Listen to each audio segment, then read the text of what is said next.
top 10 best video games ever that we played so far on this channel. Hey guys, welcome back to the Mike and Katie Show. What's up? Welcome to the third of our fourth yearly top 10 countdown. Thanks. What's the problem? This one is the top 10 best video games ever that we played so far on this channel.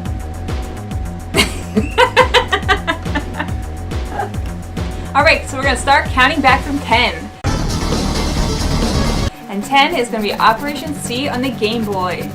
Operation C for the Game Boy was the first handheld game we played on this channel. And for being a handheld Game Boy game, it had pretty cool graphics. The controls were pretty good too. It's obviously only one player because it's on the Game Boy, but the controls are pretty good compared to other Game Boy games. Personally, I like the graphics. I thought it was cool. It's 5 levels long, and those 5 levels are not actually Super C or Contra. It's kind of like a brand new game. There's some elements that are the same, but the game is actually it stands on its own game. It's not really a remake or a port. So for being a handheld, it's got good control, good graphics. It's pretty cool.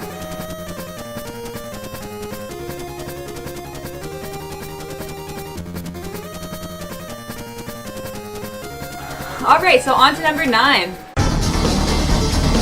We have Contra Rebirth on the WiiWare. Oh, that is a hard one to say. On to number 9. Okay, your face, I can see it on the screen. Number 9 is Contra Rebirth on the WiiWare. That's right, Contra Rebirth was download-only title for the Wii. This was the first Nintendo-only Contra game since Super Nintendo. It's pretty far away. No N64, no GameCube, just those garbage PlayStation 1 games. So it's kind of cool to see Nintendo get the Contra games back. This game was 5 levels long. It was 2-player co-ops, pretty cool.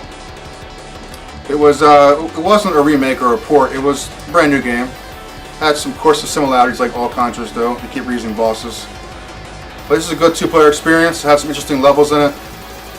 Especially that stone boss. Remember that guy? The girls are punching down. Yeah. That was pretty cool. The game also had 2 characters which you could unlock. Good old school style, not paying for them, just unlocking them. So that was pretty neat. Yeah, that's always nice. You have to pay for extra. Yeah, and if you played it on hardest difficulty, I think, right, it had that bonus level, that trash boss. So unfortunately it's digital only, you know, not really a big deal. I like physical copies, but whatever. But it's a pretty cool game to have on the Wii, and I think it was pretty cheap, maybe $10 or something. Part of the Rebirth series. There's Castlevania, Gradius, and Contra, which Konami made a Rebirth series of those 3 games. So get them now because the WiiWare is going away soon, within a few months of the video coming out. So if you want to get this game or Gradius or Konami's Castlevania or something like that, anything, Wii Shop's going down, so pick them up. So Contra Rebirth, pretty cool game. Number 9 on our list.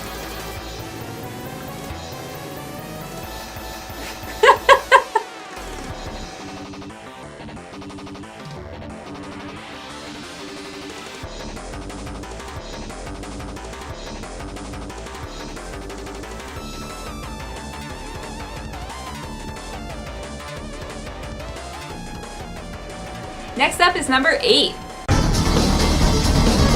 Neo Contra on the PlayStation 2. This was a pretty neat game. It's a little cray-cray. They went back to the full 3D kind of look, which was done actually good on this game. Yeah. As compared to other Contra 3D games, which weren't so hot. This game was like just way over the top craziness. It was kind of like a self-aware game. I knew it was ridiculous and just had fun with itself, which was pretty enjoyable. Introduced Genbi Yagyu, if I'm saying correctly, who was that samurai character. He was pretty cool. So this game had 4 levels in it, and if you play good enough, got a certain ranking, you have to play the other 2 of the extra levels and get the real ending and real bosses. It was a pretty challenging game to get the S ranking, but for PlayStation 2, had pretty cool graphics. And I like the 3D, you know, the overhead perspective. Usually I don't like that in games, but this game, I think they did a pretty good job with it. Yeah, it did make it pretty game watching it. Introduced a lot of wacky bosses, like that first level mini boss, that brain baby thing coming out of the mouth, whatever it's called. And it was this goofy game, but non-stop action, very fun.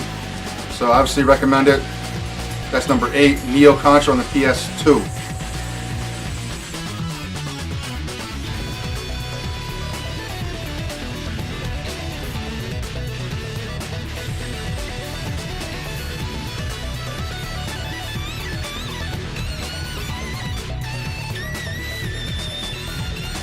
Number 7 is Hardcore Uprising on Xbox Live Arcade or the PlayStation Network. Correct. This game was digital release only, so of course not a fan of that, but doesn't really affect the game. The game itself was very good. It's the last, I'll consider the last Contra game actually. That new mobile crap, I don't really count that stuff. So it's the last actually Contra game in my opinion that came out. It's back to 2-player, 2D side-scrolling stuff. Very good action. It's pretty crazy. The train levels and... Yeah, they're adding a bunch of weird levels in there. The train level, yeah, hoverboard was really cool, and they start flying at the end for that boss. A lot of really cool thought and level design in this game. The controls are they're spot on, you know, they're very good controls. Had like a lot of stuff like double jump, had dash in it. A lot of cool platforming elements in the game.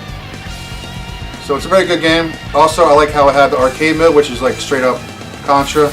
You know, just beat it or don't, that's it. Yeah. Then it had that Rising mode, which is kind of like an RPG type of element where you can build up your character's strengths, you can make your life better, your weapons better. That was a really cool alternative. Made it kind of easier and more accessible to noobs, you know. They had some new characters too in that game, right? Yeah, there's 3 characters available for download. They were $2.50 each. I don't remember the freaking names. Damn it.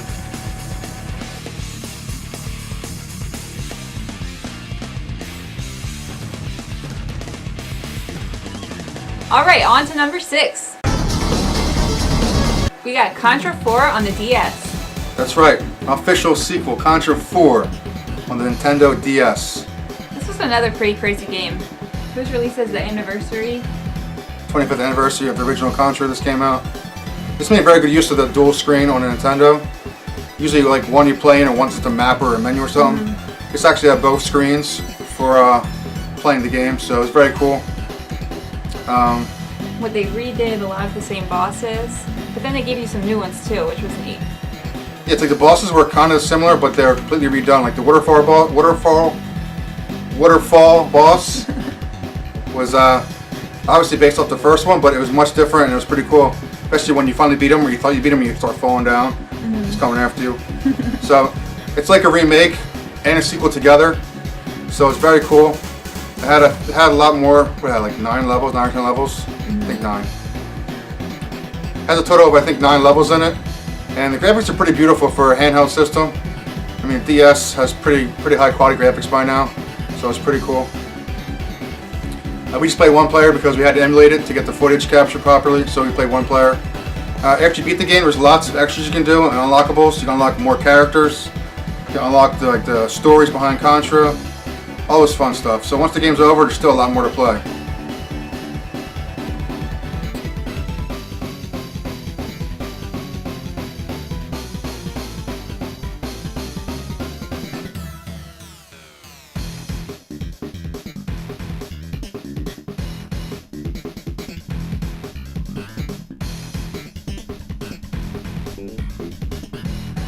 Five.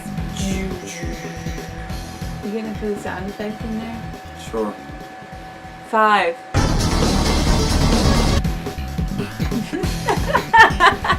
Let's go.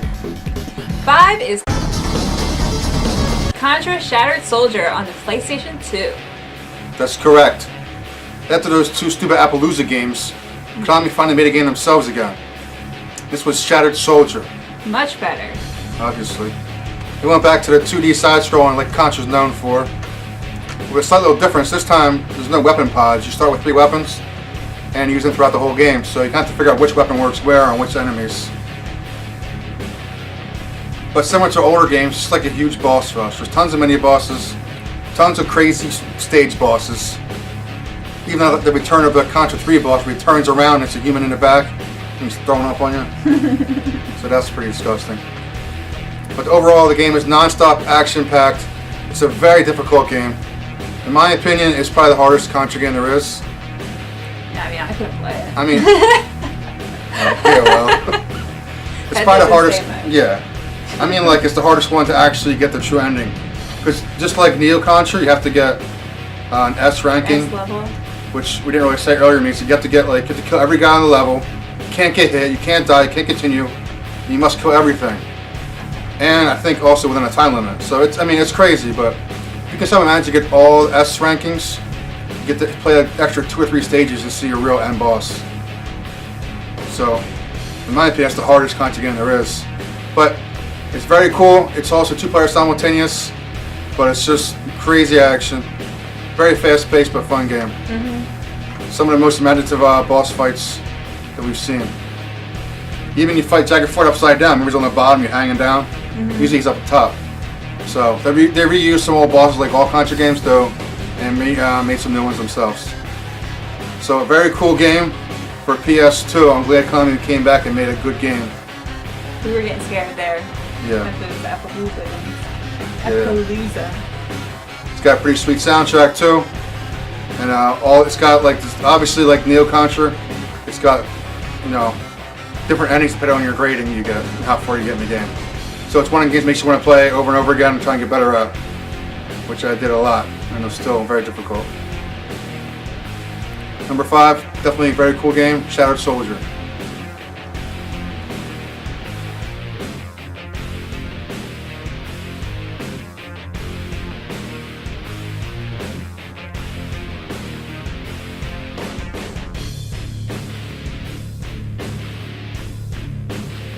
Alright, so number 4.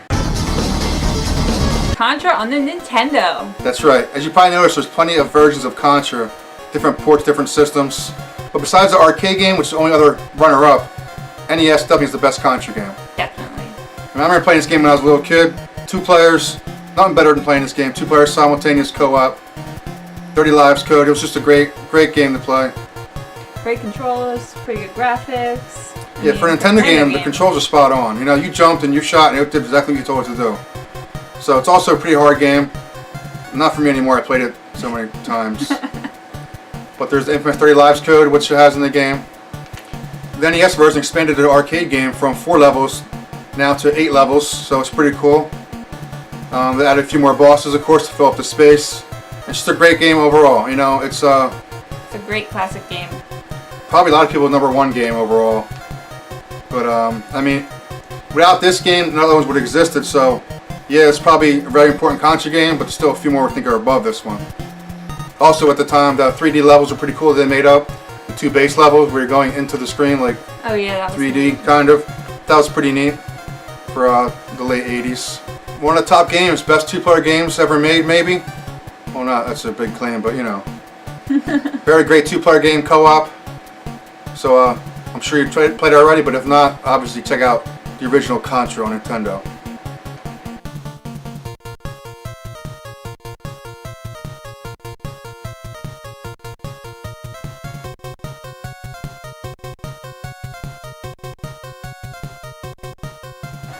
So what can beat the original Contra, babe? Super C. Super C. Which one are we going to go with? On the NES. Pretty obvious. The other 3 are kind of crap. Well, the arcade game I like, of course. I think the arcade versions of both these are pretty cool. But the Amiga and the DOS game, they weren't that good. So number 3 is going to be Super C for the Nintendo. It was a very good follow-up sequel to Contra. It's pretty much just more of the same, but expanded on. And that's what you want to have a sequel, right? You don't want to be like crazy different because you can't lose what it had in the first game. So it's pretty much stuck with the Contra theme.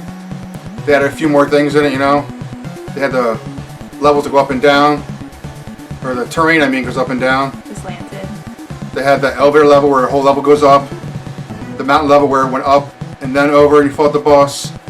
So it was pretty cool. I like a lot of innovations in it. I feel like the end boss was kind of weak.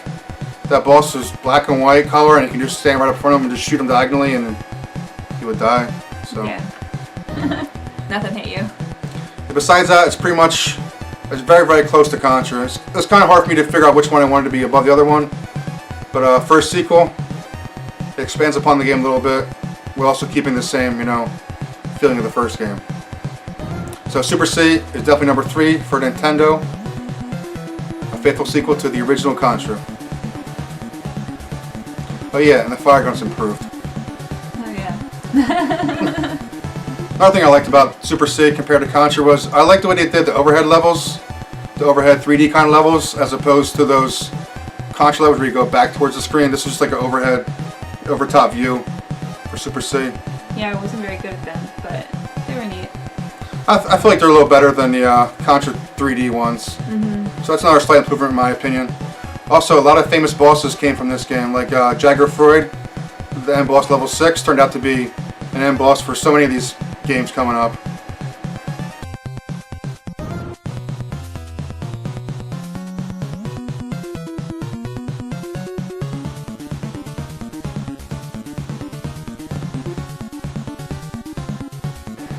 On to number 2. We have Contra III: The Alien Wars on Super Nintendo. Damn right. Now this game was pretty crazy with all the boss fights, wasn't it? Yeah, it was a little cray-cray. I mean, it's got bosses everywhere. One part you're flying on missiles, next part you're on a motorcycle. It's just crazy. Just bosses in every single level. Yeah, I mean the game is only 6 stages compared to 8 from the normal Contra game, seems like. But they really jam-packed these 6 levels full of enemies and stuff like that. I mean, every level seems like it has like 2 or 3 mini bosses and then a stage boss. And it's just really cool. They had pretty neat music to go along with all these cool bosses. Yeah, definitely a good soundtrack. Really helped out with the atmosphere of the game. Pretty cool game. It gave you some memorable bosses. Like Big Fuzz, that robot that comes through the thing, you know. That guy. He's one of my favorites. And then it made Jagger Freud a proper end boss. And you definitely see these bosses repeated in later games. Yeah, it made Jagger Freud an end boss finally. And right before Jagger Freud, you fought a few other end bosses from other games like the Heart and the Kim Ko guy from Super C. This game is, of course, is very difficult. Most Contra games are. But this is a really, really good game. You got to switch between 2 weapons in it, which was new at the time. You can also you can stay in one spot and shoot straight and shoot at an angle, or you can walk and shoot at an angle. That was also new for this series. It's just like they took Super C and Contra and then just went crazy with it and made Contra 3. It's definitely a proper sequel to the Contra series. It's just action-packed and it's a hell of a lot of fun. 2-player simultaneous, of course.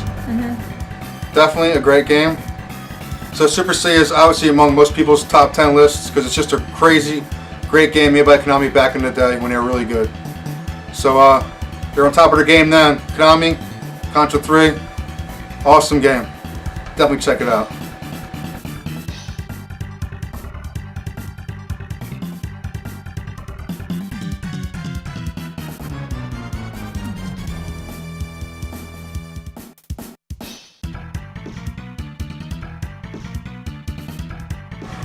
Number 1.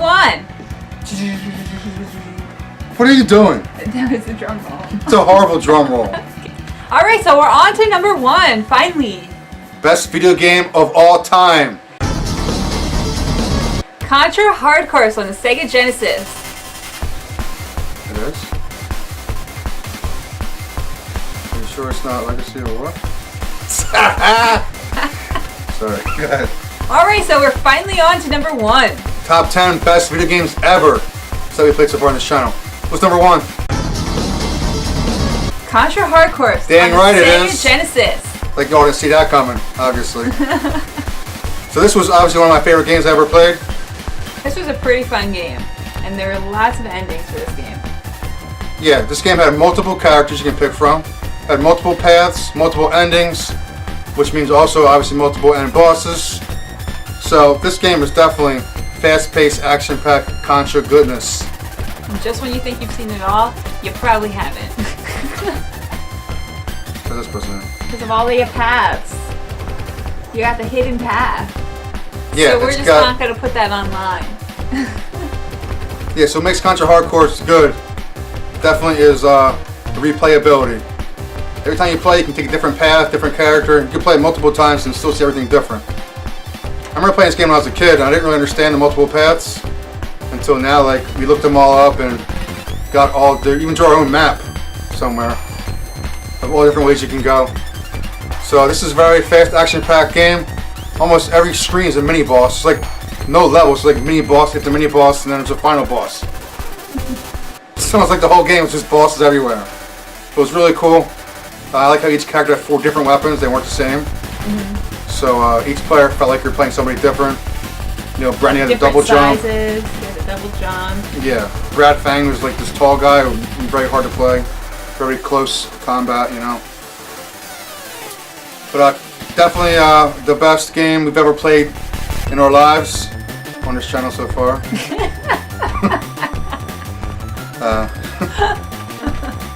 So yeah, it's a very tough game. Some people say it's the hardest Contra game. I obviously disagree. I think Shadow Soldier is. I could beat this game pretty, kind of easy by now. But great two-player action. It's super fast. I feel like the whole game is just like going super fast. Everybody's walking fast. Bullets are coming in fast. So it's a very fast-paced game.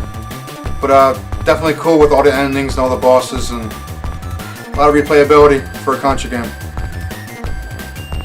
So definitely the top 10, number 1, best game ever played. We'll see you next year. See if it holds up for the top 10 best video games ever. Played on this channel. So we'll see you next year for our next top 10 best video games ever. And tomorrow. And tomorrow we'll see you for our top 10 worst video games ever.